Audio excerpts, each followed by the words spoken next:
When you told me like your age, I was like, no way, dude. Like you look young. Thank you, thank you. I got them gray. The lighting can't really show. I got the grays popping, but What's up, everybody? This is Timothy Rhyme. Welcome back to Grown Man Sessions, where we aim to empower and inspire one story at a time. I appreciate you taking the time to watch this interview, and I really hope you like it. If this is your first time tuning in, thank you very much. If you can, please hit the subscribe button and the bell next to it so you're notified when we release new content. On this episode, I'll be talking to DJ True Justice. So True Justice, aka the Man of Steel, has been a pioneer in the Bay Area hip hop scene since about 1989. He has worked with and toured the world with some of the dopest hip hop artists to ever touch the mic. The Bayliens, the Living Legends, Mistah F.A.B, Zion I, Paris, the Alkaholiks, Jeru The Damaja, Lords of the Underground, the Beatnuts, Onyx, Redman, EPMD, Hieroglyphics, Locksmith, and many more. But today, he's going to share a story with us about how he came from a broken home, dealt with a difficult adolescence, and eventually was able to find his way. So without further ado, let's get this thing going.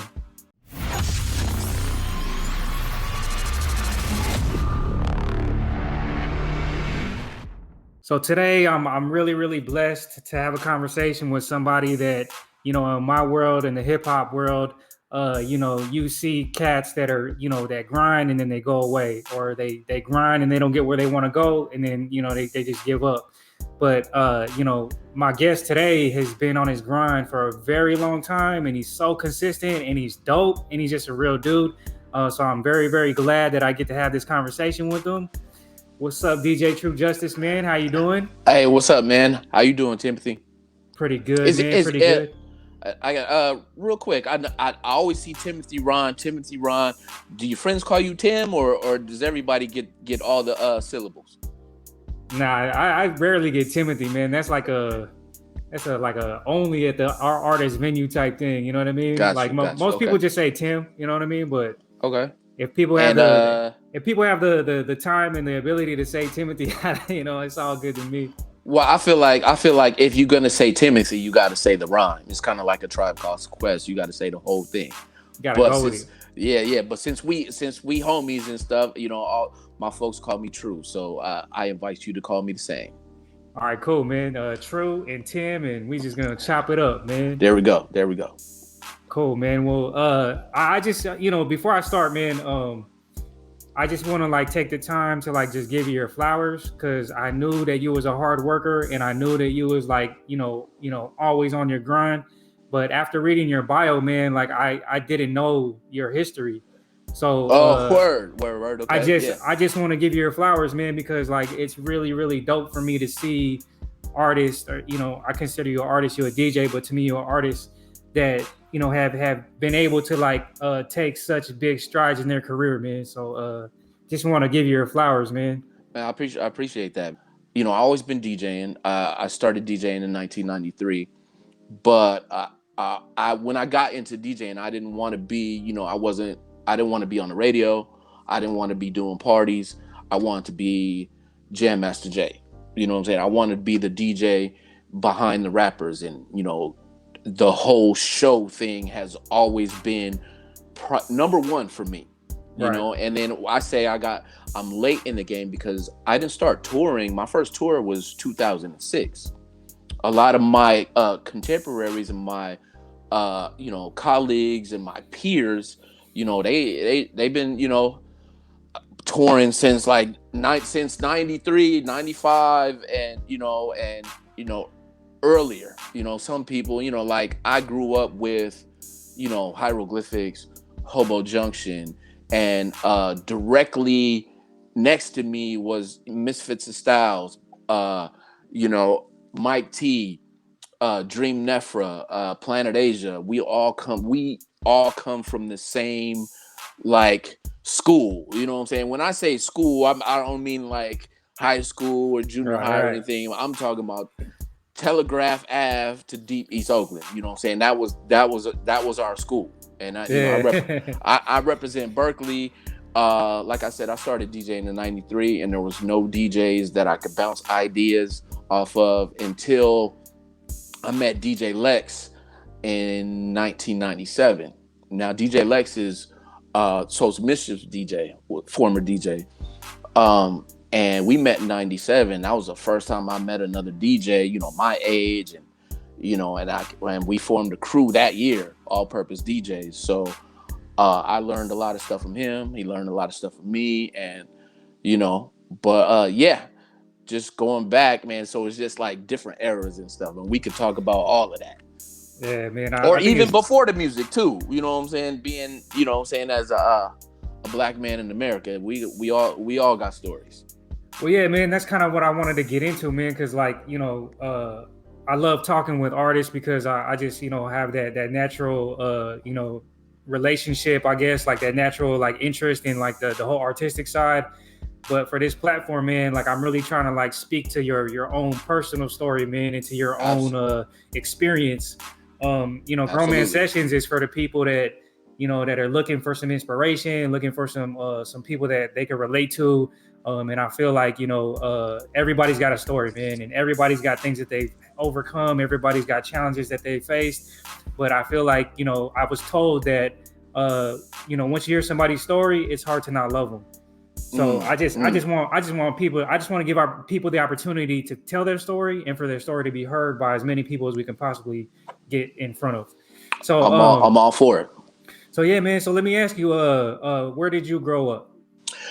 I grew up in Newark, California, which is a suburb of the Bay Area, suburb of Oakland. Okay. I was born in 73 in San Leandro, but I grew up with my grandmother, and my grandmother had 6 children of her own, and I was really the baby.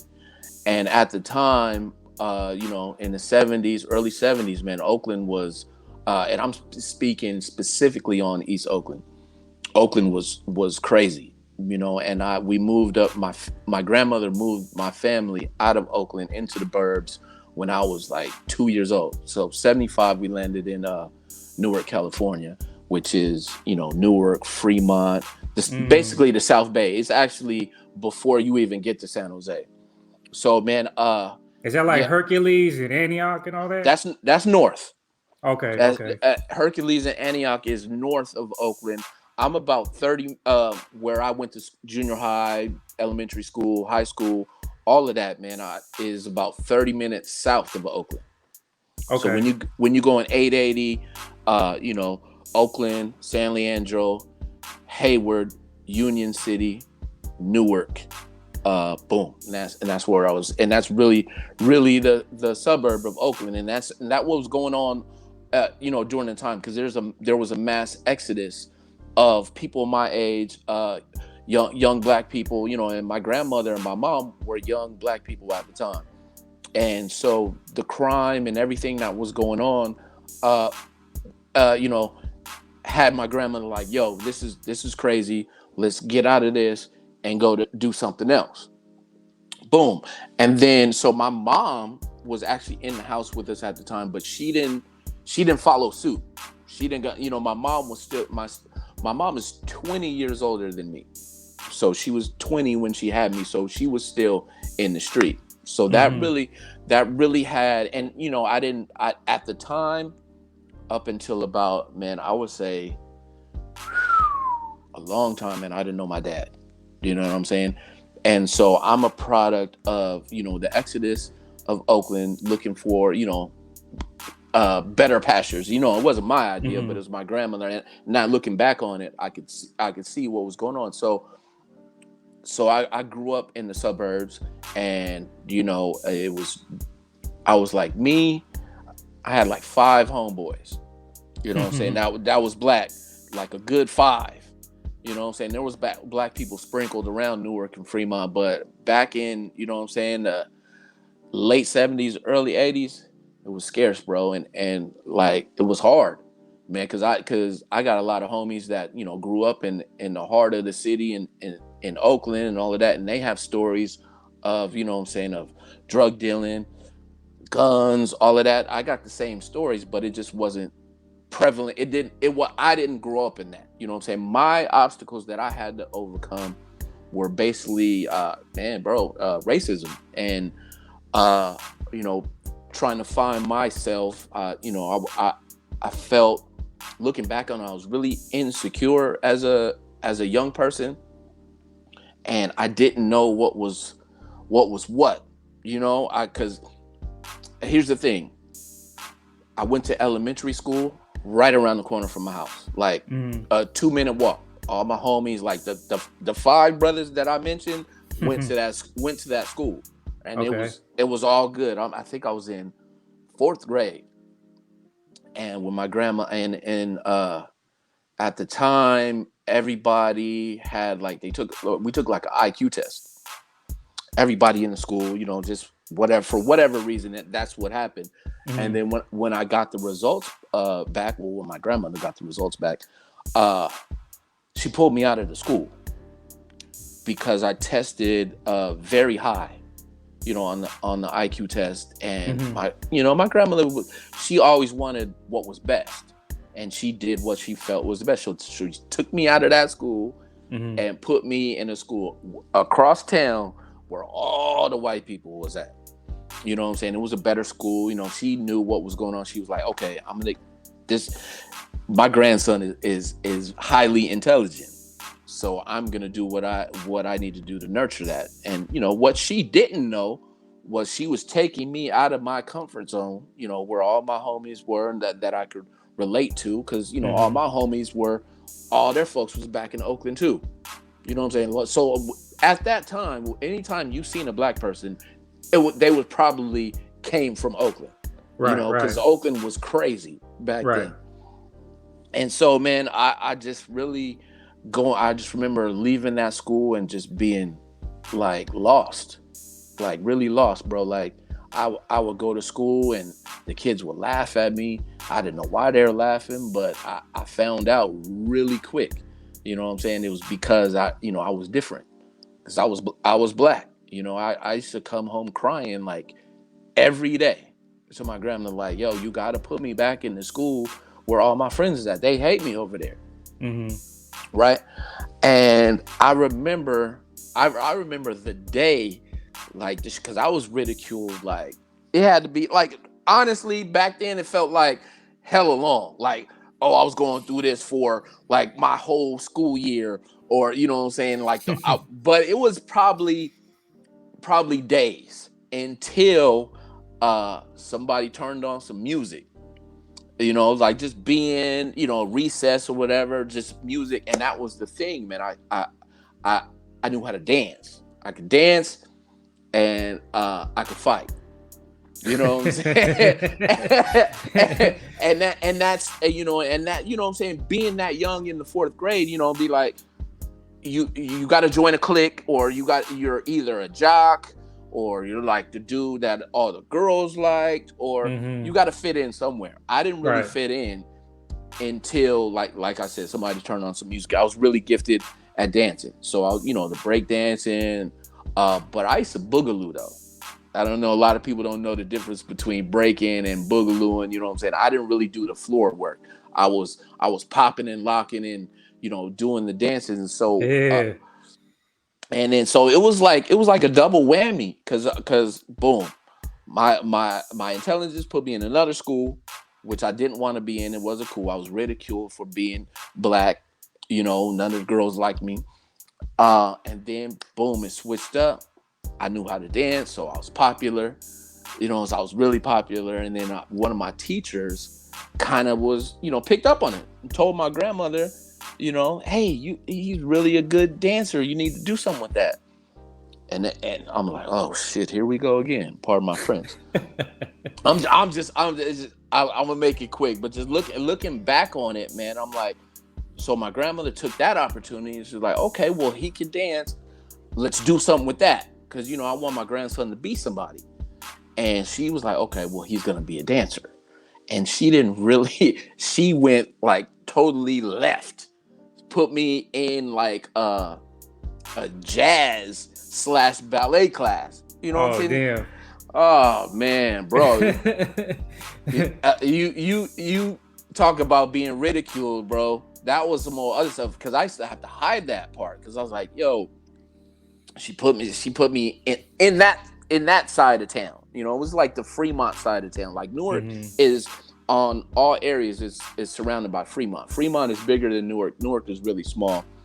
But Fremont was where, you know, all the other stuff was going on, like all the white people, you know what I'm saying? Like, but the black people were in Union City. You know what I'm saying? So that was a little bit north of us, closer to Oakland.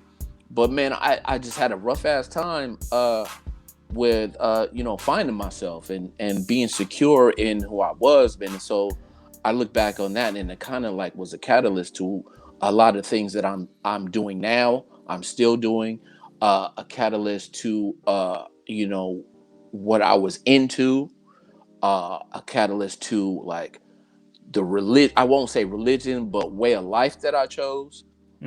Because it was just I just dealt with so much shit, you know, so much stuff as a young boy, you know. So I was like, man, I gotta get out of this. I gotta find my niche. And ultimately, the dancing, it ended up taking me into the hip hop world by, you know, the other way.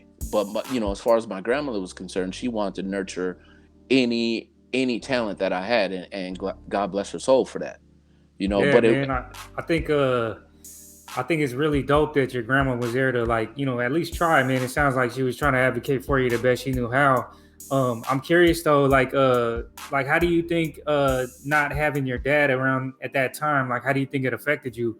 Because I grew up without a dad, and so I've had this conversation with other people, and I know, like, for like 99.9% sure that had I had a dad at certain points in my life, I don't think I would have made certain decisions that I made. absolutely, I feel like I didn't, but honestly, like early on, I would say fourth, like kindergarten to about like fourth grade, man, I wasn't really tripping off of my pops because I, you know, I was really young. But then when you get in the adolescence, you're like, hold on, you know, I love my grandmother to death. I would always visit my mom in the summer wherever she lived. You know, like I Right. said, because at that time she was still in the street. But by the time I came, you know, as a young adolescent, she was kind of getting her stuff together. So I was able, you know, to go visit her. But I never really uh knew my dad. So after I got older, man, I was like, man, what's up with this? You know what I'm saying? Like, where's this dude at? And you know, I had to, you know, ask my grandmother, ask my mom, and it seemed like all of that information was there. I just had to ask for it. You know, because growing up, you know, he wasn't talked about, but just knowing, you know, as soon as I asked, they'd be like, oh yeah, he's over there off of High Street, you know, in Oakland. You know what I'm saying? All I had to do was ask.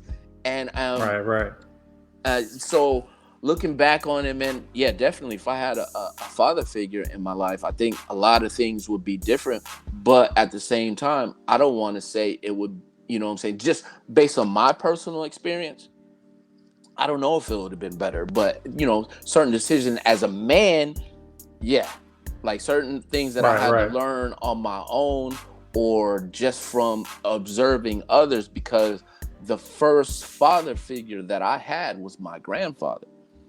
On my, but uh, he wasn't my grandfather by blood. You know, my grandmother, that was her third husband. And so my mom's father, just I never knew, but you know, but that was the grandfather I knew. I knew he wasn't physically my, you know, just growing up, you know what's going on. But that was my first you know, representation of a man and a father figure, which didn't last that long because him and my grandmother didn't stay together for, you know what I'm saying, for the long haul. I would say they got divorced and he was out of the house by the time I hit like junior high. And so I just looking back on the issues that they had, you know, it was domestic violence in the house. You know what I'm saying? I witnessed that as a young guy, and that was crazy to me. You know what I'm saying? And it could go either way. You know, when you grow up that's what you learn and you perpetuate that, or you're like, I'm not gonna be that way. You know what I'm saying? Right. And I chose the other way. I never was a person to put my hands on a woman. Never. So, and that just showed me what not to do. You Right. know, man, I it think just that's a pretty common theme that I'm hearing from men that didn't grow up with fathers or had difficult upbringings. As they get older, they always reflect on those things as like, well, that's what I don't want. Like yeah. those are things that I'm taking as like, instead of, because another person that I interviewed said, what's normal isn't always natural. So he's saying that, like, you can either use these experiences as like, okay, this is normal, so I'm just going to perpetuate what's normal, or you could say this is normal, but it ain't natural, so I'm not going to perpetuate it because it doesn't feel natural. You know what I mean? Well, the thing is, like, I didn't really know what was normal. I didn't know if like that happened Right, to everybody, but I just know how it made me feel. right, right, and right. that feeling was, regardless of religion, language, anything, you feel what's right and you feel Mm-hmm. what's wrong. And Yeah. I just felt, you know yeah, people are always going to have disagreements. I have disagreements with my cousins. We fight Mm-hmm. sometimes, you know what I'm saying?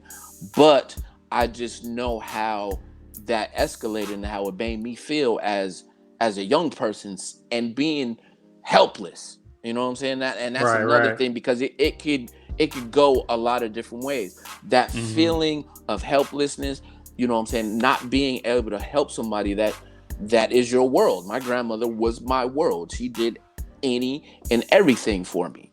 And Mm-hmm. that was, I loved her, but when my grandfather and they would get into it and he would put hands on her, I was just like, what's going on? I can't help her. I'm a little kid. I don't want that for me, because if I come and try to do something, that's going to happen to me. Mm-hmm. And so just I look back, and as a man, certain decisions that I chose for myself were based on those experiences. I didn't want to be like my grandfather. You know, not saying he was a bad person, but everybody has their different things. And I didn't want to be that person when I grew up. I knew that. Now, as far Yeah. as my father goes, I never had a relationship with him until I got older. But I always knew that when it came time, like before I even thought about having kids, but I just knew that was something I was never gonna, be an absent father.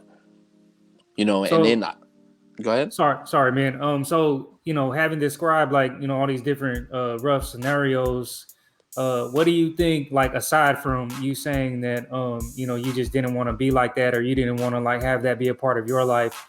Like, what do you think is, like, one of the most important lessons that you learned, like, going through all that? I would say the important lesson that I learned is treating people, or your loved ones, the people around you, with as much love and respect as possible. Oh man, that's Because huge. it's just like, because it rarely goes that way. You know what I'm saying? Mm-hmm. It rarely, like, it wasn't instilled on me. I just learned, like, yo, this is not cool. Mm-hmm. And I don't want this for me. I don't want this, what I'm saying? I don't want to perpetuate that, what I'm saying? When I have control over things, or when I choose this, or when it comes time for me to Right. have my own family, and that's a hard thing, man. Domestic violence, absentee parent, and mind you, I didn't have my mom in the house either. So Mm-hmm. it was me, my grandmother, and my two uncles. My grandmother's two youngest sons. It was Mm-hmm. like I said, she had four other children, my mom being one of them. And then so I would always go see my mom, but it was me and my grandmother and my uncles in the house. I spoke on being, like, insecure. This is a part of it, because I really, outside of my home, I went outside of my home looking for acceptance and love You know what I'm saying? Whether it be my homeboy I was dancing with or my homeboys in school that I would see every day, because I just didn't have, a father figure. I didn't have a mother figure, you know what I'm saying? So it was, besides my grandmother, I was always looking outside of the home, for acceptance and, I think that guidance. I think that happens to a lot of us, bro. Because same thing, man. I didn't grow up with my biological mom. Like I was raised by my aunt, and I never knew my dad. And even like my aunt that I grew up with, like she was pretty much like single for most of my life. So I didn't really have a father figure in the home. And she was like always working. So like same thing, man. Like I was looking for acceptance and love and guidance and all that stuff outside of the home. So I ended up getting it from the people that weren't giving the good advice or like giving the good kind of love, and I know that it happens to a lot of us, man. But I mean, you talk about like that feeling of insecurity for a long time. Like, how do you think you were able to get past that? Like how do you think you were able to like kind of make sense of that within yourself? I think, honestly, bro, and it's very stereotypical, but coming up, I found that, I was good at sports. Like I said, I could fight. I could I could dance. So all the stereotypical things that were put on black people, black men, you know what I'm saying? That's what, I excelled at, and that's how I got my acceptance. And then I didn't know anything else until, like, honestly, bro, until hip hop came around. You know what I'm saying? Hip hop took me like on a whole different path, bro. Yeah. Like because it opened me up to things, and like Public Enemy was my favorite group coming up, right? And I found myself, um, all these songs that I love, but I didn't know what they were talking about, the subject matter. So and I'm a stickler at that time. I still am, but at the time I'm a stickler for lyrics. So when I bought the first album, Yo Bum Rush the Show. I bought that. It was great.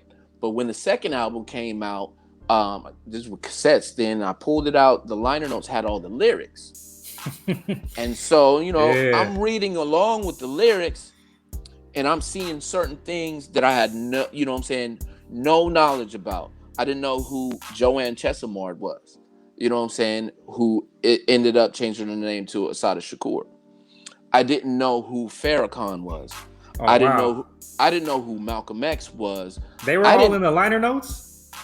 But these are all in the song lyrics. Oh, I see what you're saying. You know what I'm saying? Not, like this thing pulled out and all the lyrics for the songs. Like I Okay. knew the Okay. songs word for word, but it's different when you actually read Yeah. the lyrics. You know what I'm saying? Yeah. So you're seeing it on paper, and so I turned around and I'm writing the stuff that I didn't know about. I was like, this is my music. I'm 100% hip hop flag. But if I'm gonna carry this flag, I need to know what the hell they're talking about.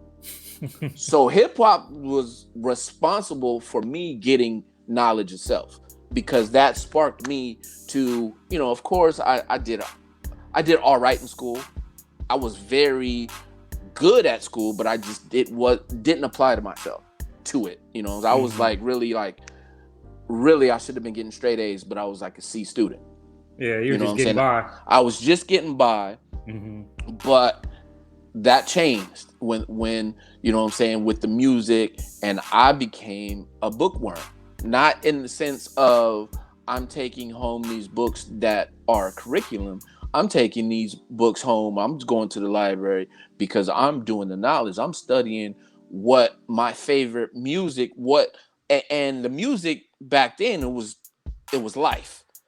Music was life. It's a way Right. of life. So my life was hip hop. So if I'm immersed in hip hop, I gotta know. You know what I'm saying? And those were and for a good reason, I was attracted to groups like Public Enemy, Brand Nubian, Poor Righteous Teachers, all of that stuff. And that prompted me to get my study on, man. And that, bro, it changed my life. Because that's where I got the the confidence, not on no BS, not because I know how to fight, or I can catch a ball, or I can shoot a ball, or I can hit a ball. You know what I'm saying? And to me, and no disrespect to any like professional athletes, but to me at the time, that was superficial. You Right. know, it was superficial and steeped in stereotypes. So, and like the drug dealing and all of that, I didn't do that. My uncles did that. Mm-hmm. You know what I'm saying? And that was another thing. I saw what they were doing, and I was like, I don't want to do that, because my youngest, I had two uncles. So the oldest, he was a drug dealer, right? And so his brother took after him, and so he wasn't good at it. So he got knocked. You know what I'm saying? My oldest uncle, he was good at it. He was baller. He was that type of stuff, and I admired him because of the clothes he had. He had all the Adidas, the Troop, all of that, and I wore his stuff 3 sizes too big, but he had all the gear because he was selling drugs. So I looked at that, I was like, okay, that's what I admired.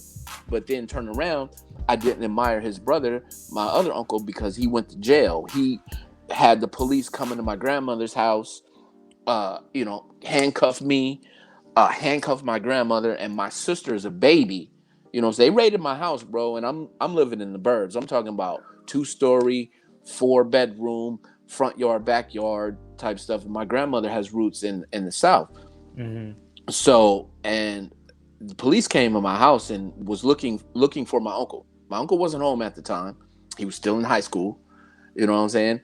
My other uncle was out of high school. So a lot of these things that I look back on, like molded me. Like a lot of that stuff, man, growing up in the burbs was cool, but it wasn't cool, because at least in the city, you're kind of like running with the pack and whatever. But then in the burbs, you have all these brothers and sisters that have something to prove, because that was the claim that everybody's fame. Oh, I got a cousin in Oakland.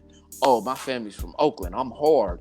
And every other weekend, people were in Oakland trying to prove, you know what I'm saying, the whack stuff. You know what I'm saying? Trying to hang on to the whack stuff, like, all of that. And I was like, man, that's not cool. Right. And just like all of that, man. It just I look back on a lot of stuff, and it was a big deterrent for me as far as going in a certain direction. And I attribute that to my upbringing and learning a lot from my grandmother on the positive side, and then learning a lot on the negative side, what not to do. So back to your question, I would say, man, when I finally got my footing and carried myself in a certain light, it was because I found out who I really was. You know what I'm saying? I found out who my people were and where they came from. Like my history doesn't start with slavery, and let these schools and these facilities tell you, you know what I'm saying, that's what they're teaching you. They don't teach you anything before slavery as far as your history. Mm-hmm. Oh, they'll teach you about European history, and Right. they'll teach you what how America came to be from leaving Europe to the new world, because it was new to them. It wasn't new to us. Nah. You know what I'm saying? Like, it was people here already. You know Right. what I'm saying? Like, all over, you know what I'm saying? They were new. You know what I'm saying? But so once I started learning that in conjunction with the music, because the music was always a part of my life from then till now. You know what I'm saying? And a lot of pivotal things in my life I could attribute to, real life stuff. Don't get me wrong, but music was always, right there guiding me or telling me what's up. So I went to school. I was Institute of Audio Research. I'm a certified audio engineer. I went to school for audio engineering and live sound reinforcement. That's just a fancy word of saying, I'm a sound man type thing. Right. So that was my, and that was because of the music, because of, the things that I always wanted to do. Like I said, it's always been a part of my life, and it really is my life, because I was like, okay, out of all these things, what do you want to do when you grow up type thing. I never had an answer for that until I found music. You know what I'm saying? Music was always around, you know what I'm saying? But I'm going to be specific and say hip hop. When I found hip hop, that really like set me off on a path. But And it sounds like you kind of you kind of got tapped on the shoulder and kind of got your calling a little bit earlier in life. I mean, but it sounds like, I mean, correct me if I'm wrong, but it sounds like you didn't shy away from it. It sounds like you fully embraced it, and it helped you find yourself, and it helped you like kind of like establish your identity. definitely, most definitely, it definitely helped me establish my identity. And like we were talking about earlier, it kind of got my footing, you know what I'm saying? My swag, puffing out my chest, whether it was a good thing or a bad thing. But it just ended up being, that's who I ended up being based on certain teachings and certain, ways of life that I, put it to myself. I seen certain things, and I was like, yo, I could dig that. As you've told your story, man, like I've had this visualization of like a young kid that had like you know his world was kind of like separated and kind of broken, but then as you went along in your journey, like certain pieces just came into play and came into focus for you, and then as time went on, it sounds like all of your pieces kind of came together, man, and uh in a way that was like like helpful for you.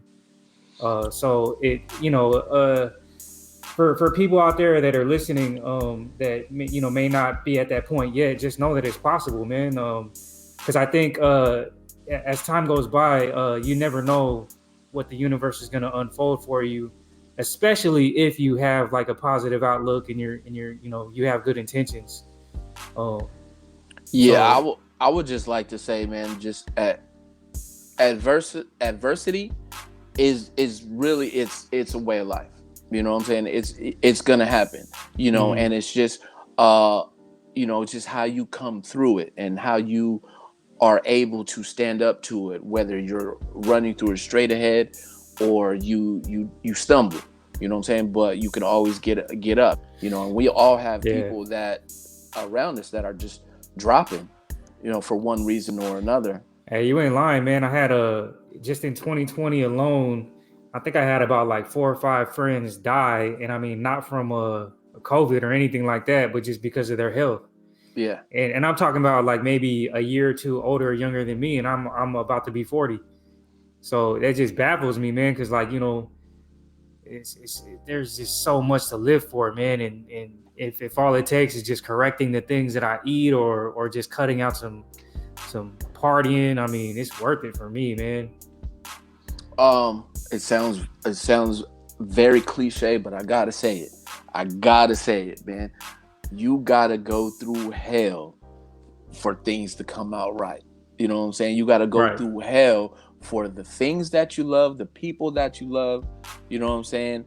And look, regardless, because I could tell my grandchildren all day, don't mess with alcohol, don't don't do this, don't do that. But it's just gonna be their old pop telling them certain things, but they gotta learn that for themselves.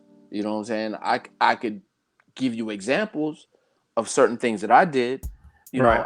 I could tell you, what I did and what that outcome is, but it's never really gonna hit home till you go through it yourself. So I would like to say, man, set a good example, the best example that you can, but just know that your children and your grandchildren have to go through it themselves for themselves. But if you give them the tools, you know what I'm saying, and that's why I'm here right now. You give them the tools, then they gonna pick up that hammer. They're gonna pick up that wrench. Yep. Yep. Because you made it available to them. Yeah, you put You it in their know. tool belt. Yep. There we Yep. go. And I would just say, man, it's as far as anything in life, man, you're gonna go through some ish. You're gonna go through some stuff that you never would want to go through, man, but you got to go through it to come out on top. And That's true, man. and what's that saying go? The chosen are few, but the chosen ones choose this for themselves. I like that, man. I like that. It's a great way to end this thing, man. I feel really grateful, and I'm very glad that you were able to make some time, and thank you for sharing your story with me and sharing all these lessons and all these gems with us, man. Because I feel like there's a lot to learn from, man, and just hearing you tell your story and your experience, man, it makes a world of difference, man. And my only hope is that like the right person stumbles across this episode and says, "Damn, man, like I hear what he's saying," and it changes that internal dialogue within them, man. Yeah, So and really, and a little further, if somebody does, see something in my story, or maybe they want to know more, or want to know how I came through this, or whatever, yourself too. I live my life very publicly, mm, and this is something that I wanted to be a part of because of this. Like, we know each other from music, but we're not talking about music right now. You know right, what I'm saying? right. We talking about real life experiences and being a grown man, and carrying yourself as such. So if any grown men out there have any questions, man, you can always reach out to me on, social media. You Tell them how know, to hit you up, bro. Definitely, it's DJ True Justice on everything. So at Twitter at DJ True Justice, IG at DJ True Justice, Facebook DJ True Justice. Come And holler at me. I'll be posting his social media links in the description below too. So you don't have to memorize anything. I'll just click it below, and then you'll have direct access. Yeah, and the thing is, man, like what's gonna make it real for me, because people do reach out, and I love that. So if anybody reaches out to me, what I'm saying, that based on our conversation, Tim, if anybody reaches out to me, just holler at me, say, hey, grown man, what's up? You know what I'm saying? Then I then then then I Yeah. then I'll know where it's coming from, and I know, yo, this is real, and I definitely stop what I'm doing and holler. Man, I appreciate that, bro. If anybody listening got anything from this today, all I ask is that you hit the like, hit the subscribe, and leave us a comment. Just some words of encouragement, some love, man, just shout outs. It goes a long way. This platform is just designed, man, to just offer some empowerment and offer some inspiration to any of the other young men out there that are looking for it. So that's what we're here for. We're just trying to pay it forward, man. And yeah, so thank you guys for tuning in today. I'm Timothy Rhyme. This is DJ True Justice. And I always end this by saying that one person can change the world, but it's one person at a time, and that one person is you. So tune in next time, and we're going to have some more dope conversations coming soon. All I'll right, be y'all. tuning in too. Right on. Peace out, you guys. All right, y'all.